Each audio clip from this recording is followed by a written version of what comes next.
आप लोगन के बीच बाबा साहेब के बहुत ही सुंदर गीत लाइल बनी। आशा ना पूर्ण विश्वास बा कि जरूर पसंद आई। हर कवने गली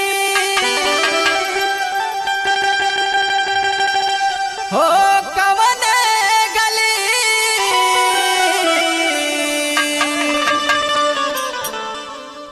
हर कवने गली हो कवने गली भीम बाबा मोरैबा हो कवने गली भीम बाबा मोरैबा हो कवने गली भीम बाबा मोरैबा हो कवने गली हे कवने गली हो कवने गली भीम बाबा मोरैबा हो कवने गली भीम बाबा मोरैबा हो कवने गली भीम बाबा मोरैबा हो कवने गली।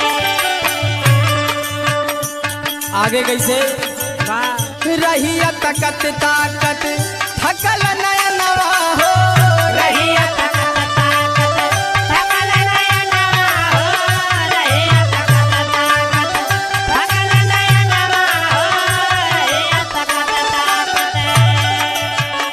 तोहरे बिना हो बाबा लगे नहीं मनवा हो तोहरे बिना हो बाबा लगे नहीं मनवा हो तोहरे बिना हो बाबा लगे नहीं मनवा हो तोहरे बिना हो बाबा अरे तोहरे बिना ही जीवन कैसे चली भीम बाबा मोरैबा हो कवने गली भीम बाबा ये संविधान जय भीम जय बहुजन। बीच में वीडियो को रोकने के लिए माफ़ी चाहता हूँ।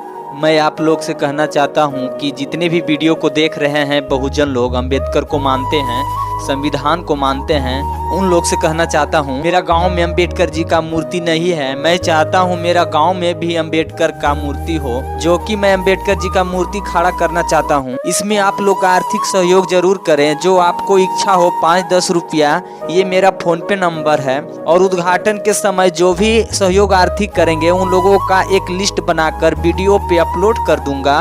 बाकी आगे का वीडियो देखें। जय भीम जय संविधान जय बहुजन। मोरैबा हो कवने गली भीम बाबा मोरैबा हो कवने गली।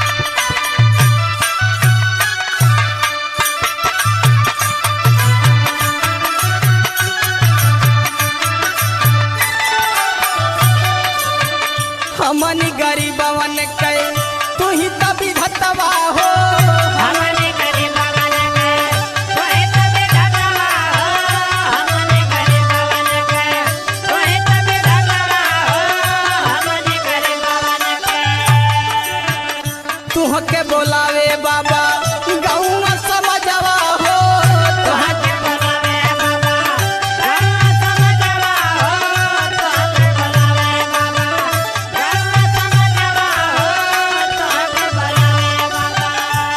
हर तोहरे बिना ही जीवन कैसे चली भीम बाबा मोरैबा हो कवने गली भीम बाबा मोरैबा हो कवने गली भीम बाबा मोरैबा हो कवने गली। हर कव